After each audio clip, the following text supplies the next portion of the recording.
पिछले कुछ दिनों में हमास और इस्राइल युद्ध के बीच जो स्थिति बनी है, आप सब उससे वाकिफ है कि कैसे हर दिन अकड़ दिखाने वाला इस्राइल अब बैकफुट पर आ गया है और नेतन्याहू को हार माननी पड़ी है।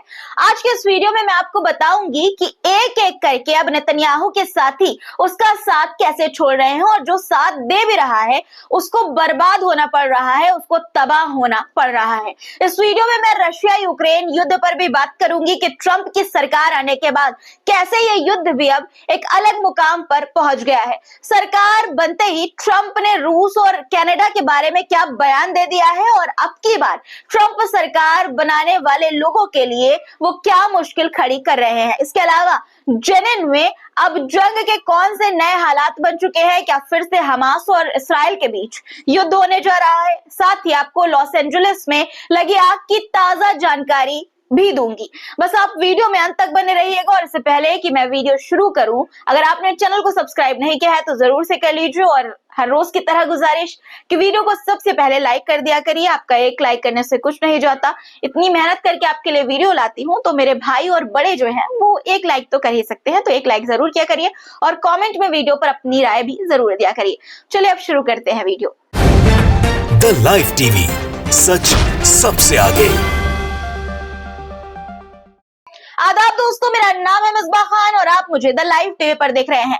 सबसे पहले बात करते हैं इस्राइल की, जिसके बर्बादी के दिन तो शुरू ही हो चुके हैं, लेकिन जो इससे जुड़े हुए लोग हैं, जो इससे जुड़ी हुई कंपनियां संस्थाएं हैं, वो भी अब बर्बाद होने की कगार पर पहुंच गई हैं। मैं बात कर रही हूं मैकडॉनल्ड्स की, जिसे इस्राइल का सपोर्ट करना भारी पड़ गया है। गजा में नरसंहार करने वाले इस्राइल का समर्थन करने के विरोध में मैकडॉनल्ड्स के खिलाफ चलाए जा रहे बॉयकॉट अभियान में मैकडॉनल्ड्स को तगड़ा नुकसान हुआ है। कमर टूट गई है मैकडॉनल्ड्स की दोस्तों। इस कंपनी को तकरीबन $7 बिलियन का नुकसान हुआ है और ऐसा मैं नहीं कह रही हूं, बल्कि इस्राइली फाइनेंशियल मीडिया की ओर से ये रिपोर्ट जारी करके दावा किया गया है। दरअसल बीडीएस यानी कि boycott divestment and sanctions campaign के तहत मैकडॉनल्ड्स को बॉयकॉट किया गया है। ये कैंपेन मैकडॉनल्ड को इस्राइल का सपोर्ट करने के लिए किया गया था। आपको बता दूं कि इस्राइली सामानों, जो प्रोडक्ट्स हैं इस्राइल के, उसके खिलाफ इस कैंपेन की शुरुआत अक्टूबर 2023 में हुई थी, जब मैकडॉनल्ड्स ने ये ऐलान किया था कि वो फिलिस्तीन पर कब्जे वाली जगहों पर हजारों इस्राइली सैनिकों को फ्री में खाना पानी मुहैया करवाएगा। लेकिन इस्राइल के सपोर्ट में उठाया गया ये कदम मैकडॉनल्ड्स को बैकफायर कर गया, खासकर मुसलमान देशों में, जो मुस्लिम देश हैं वहां पर, इस्लामिक देशों में, जिसके बाद इस्राइली प्रोडक्ट्स को बाइकॉट करने का कैंपेन शुरू कर दिया गया। इसी कैंपेन के तहत मैकडॉनल्ड का भी बहिष्कार किया गया। खासकर इसे अरब देशों में तगड़ा झटका लगा है।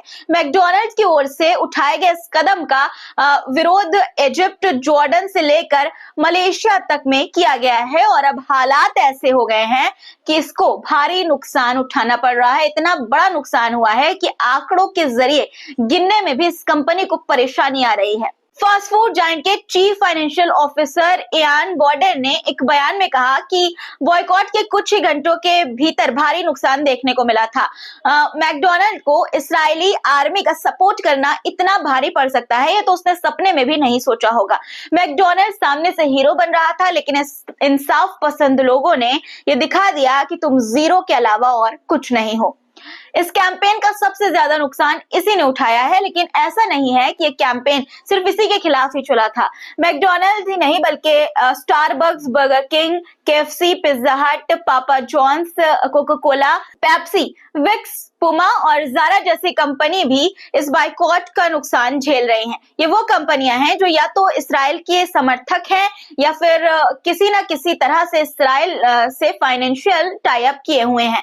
दुनिया भर के हजारों वॉलेंटियर इस मूवमेंट से जुड़े रहे हैं, जिसका नतीजा आप सबके सामने है, जो कि मैंने आपको बताया कि इस्राइल से जुड़ी जो कंपनियां हैं, जो फाइनेंशियल तौर पर उनके साथ जिन्होंने टाई अप किया हुआ है, वो सब इसका भारी नुकसान उठा रहे हैं। हो सकता है कि इस मूवमेंट को लेकर कुछ लोगों के सवाल हो कि दो देशों के युद्ध में किसी कंपनी का बहिष्कार क्यों करना, लेकिन ये मूवमेंट सिर्फ कंपनियों के बहिष्कार तक सीमित नहीं है। इसका मकसद उस फौज और उस देश पर लगाम लगाना है हैं जिसने लाखों मासूमों को या तो मौत के घाट उतार दिया या मौत के कगार पर लाकर छोड़ दिया है। गजा में किस कदर इंसानियत के साथ भद्दा मजाक किया गया है, इसकी झलक गजा की सिविल डिफेंस एजेंसी की ओर से जताई गई आशंका से देखी जा सकती है। गजा की सिविल डिफेंस एजेंसी की ओर से यह कहा गया है कि गजा में जिस तरह बम बरसाए गए हैं, जिस तरह वहां पर नरसंहार को अंजाम दिया गया है, ऐसी आशंका है कि सुराख और मलबों के ढेर में तकरीबन 10,000 से ज्यादा लाशें दबी हो सकती है। यानी कि दोस्तों, जो रॉकेट हमलों से जो ढेर बना दिए गए हैं, इमारतों के मलबा इकट्ठा कर दिया है इस्राइल ने गजा में, उसके नीचे ये जताया गया है कि 10,000 से ज्यादा लाशें, शव जो है वो दबे हो सकते हैं। अब ये फैसला मैं आप पर ही छोड़ देती हूँ कि वो सेना जिसने बेकसूर महिलाओं, बच्चों, जवानों और बूढ़ों को मौत के घाट उतार दिया, क्या उन सैनिकों या उस देश के लिए बॉयकॉट करना ठीक है या नहीं। दूसरी तरफ नेतन्याहू के लिए कुछ भी ठीक नहीं चल रहा है। जैसा कि मैंने पहले के वीडियोस में आपको बताया था कि नेतन्याहू की कुर्सी खतरे में पड़ गई है। अब इस्राइल बेतुना पार्टी के लीडर ने नेतन्याहू का इस्तीफा मांगा है। इस्राइली आर्म्ड फोर्सेस के चीफ ऑफ स्टाफ के रिजाइन देने के बाद अब नेतन्याहू के भी इस्तीफे की मांग तेज हो गई है। इस्तीफे की इस झड़ी ने नेतन्याहू की मुश्किलें बढ़ा दी हैं। यही वजह है कि नेतन्याहू बुरी तरह से अपने ही देश में अब फंस चुके हैं। उनके लिए आगे कुआं और पीछे खाई जैसी सिचुएशन, हालात बन गए हैं उनके ही देश में, यानी कि इस्राइल में। एक और उन्होंने इस्राइली लोगों और अंतर्राष्ट्रीय दबाव के आगे सीजफायर पर हामी तो भर दी है, दूसरी ओर उन्हें इस बात का अंदाजा है कि एक जंग ही है जो उनकी कुर्सी बचा सकती है, क्योंकि जंग के दौरान ही जंग जब चलती रहती है तभी वो जवाबदेही से बच सकते हैं। लेकिन वो ऐसी सिचुएशन में पहुंच चुके हैं इस वक्त कि ना तो जंग लड़ पा रहे हैं और ना ही सीजफायर की डील को हैंडल कर पा रहे हैं। हालांकि वो अभी भी जंग के सहारे हारी हुई लड़ाई को वापस जीत में बदलना चाह रहे हैं, कोशिश कर रहे हैं। ये वीडियो देखिए आप। ये वीडियो वेस्ट बैंक के जेनिन शहर का है, जहां आप भारी संख्या में इस्राएली सैन्य बलों को जाते हुए देख सकते हैं। दरअसल सीजफायर के बाद से इस्राएल ने जेनिन शहर को अपना निशाना बनाना शुरू कर दिया है। इस्राएल के जेरूशलम और वेस्ट बैंक में सभी इस्राएलियों को तुरंत क्षेत्र छोड़ने के लिए संदेश दिया गया है, आदेश दिया गया है। इस मैसेज में यह भी कहा गया है कि उत्तरी जेरूशलम और वेस्ट बैंक के अंदरी इलाके अस्थायी रूप से बंद रहेंगे। इस्राएल के इस एक्शन के खिलाफ हमास ने भी लामबंद होना शुरू कर दिया है। तो क्या अब इसे ऐसा समझा जाए, ये सिचुएशन इसे लेकर ऐसा समझा जाए कि इस्राएल और हमास के बीच एक और युद्ध की दस्तक होने जा रही है? ऐसा होगा या नहीं, ये तो वक्त ही बता सकता है। आपकी क्या राय है, कमेंट में आप लिखिएगा। अब बात करते हैं रूस और यूक्रेन से जुड़ी खबरों पर। इससे पहले कि मैं आपको कुछ बताऊं, पहले आप ट्रंप का वो बयान सुनिए जो उन्होंने चुनाव से पहले दिया था। सुनिए। I'll end that war between those two countries in 24 hours. It won't even take that long. I will get the war ended. I'll stop all of those lives from being wasted and lost. And there'll be no more bombing of Ukraine. There'll be no more bombing of Russia. इस बयान में Trump 24 घंटे में war रुकवाने की बात कर रहे हैं। अब जब ट्रंप सरकार बन चुकी है तो उनका एक और बयान सामने आया है, वो सुनिए आप। If Vladimir Putin doesn't come to the table to negotiate with you, will you put additional sanctions on Russia? Sounds likely. And Yeah. do you think that the war should be frozen currently along The war with should have never lines? started. If you had a competent president, which you didn't, the war wouldn't have happened. Never. By the way, Russia never would have gone into Ukraine. I had a very strong understanding with Putin that would have never, ever happened. He disrespected Biden. Very simple. He disrespects people. He's smart. He understands. He disrespected Biden. Keep sending weapons to Ukraine, or are you going to turn off the tap soon? Well, we'll look into that. We're talking to Zelensky. We're going to be talking with President Putin very soon. सुना आपने, Donald Trump खुलेआम रूस को धमकी दे रहे हैं कि अगर पुतिन बातचीत के लिए राजी नहीं होते हैं तो रूस पर और भी प्रतिबंध लगाए जाएंगे। लेकिन अमेरिका की इन धमकियों या प्रतिबंध लगाने का रूस पर कोई प्रभाव पड़ता हुआ नहीं नजर आ रहा है, बल्कि रूस की इकोनॉमी को और ज्यादा फायदा हुआ है। मिनिस्ट्री ऑफ इकोनॉमी की ओर से जारी एक आंकड़े के मुताबिक दिसंबर महीने में रूस के बजट रेवेन्यू ने रिकॉर्ड दर्ज किया है। अमेरिका की ओर से कई प्रतिबंध लगाने के बावजूद दिसंबर महीने में 28% 28% की बढ़ोतरी देखी गई है। इस महीने में रूस के रेवेन्यू में $40 बिलियन दर्ज किए गए हैं। वहीं कनाडा ने भी अमेरिका को अब आंख दिखाना शुरू कर दिया है। जी हाँ दोस्तों, जस्टिन ट्रूडो ने हाल ही में अपने एक बयान में कहा कि अगर ट्रंप कनाडाई वस्तुओं यानी कि जो कनाडा के प्रोडक्ट्स हैं उन पर टैरिफ लगाते हैं तो अमेरिका को रूस से संसाधन खरीदने होंगे। ट्रंप युद्ध रुकवाने की बात कर रहे हैं। शायद यही वजह है कि अब अमेरिका यूक्रेन को सैन्य सहायता देने से भी बच रहा है। जेलेंस्की का कहना है कि अमेरिका और यूरोपीय संघ से सैन्य सहायता में काफी गिरावट आई है, जबकि आप सबको पता ही होगा कि अमेरिका की पिछली बाइडेन सरकार रूस के खिलाफ पूरी तरह से यूक्रेन का समर्थन कर रही थी, लेकिन ट्रंप की ओर से कुछ और ही एक्शन देखने को मिल रहा है।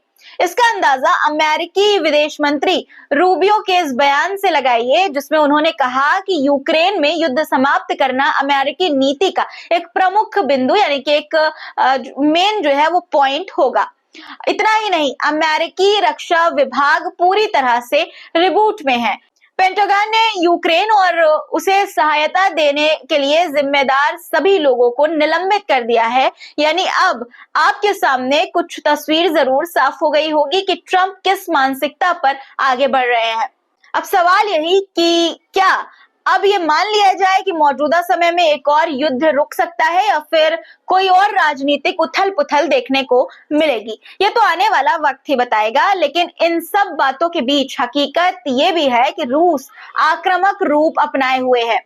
अब आप इस वीडियो के जरिए देखिए कि कैसे रूसी वायुसेना ने ओस्कोल नदी पर एक यूक्रेनी क्रॉसिंग पर हमला किया है। वीडियो में आप देख सकते हैं कि रूस की ओर से हमला किया गया है, जिसके बाद काफी ऊंची आग की लपटें उठ रही हैं।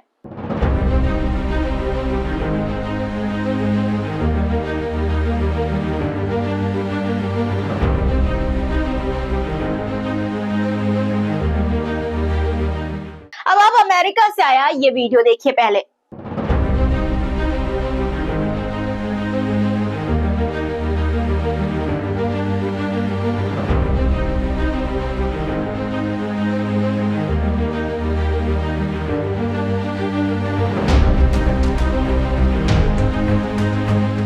पहली नजर में आपको लग रहा होगा कि ये गजा में तबाह हुए मकान है, लेकिन आप गलत हैं।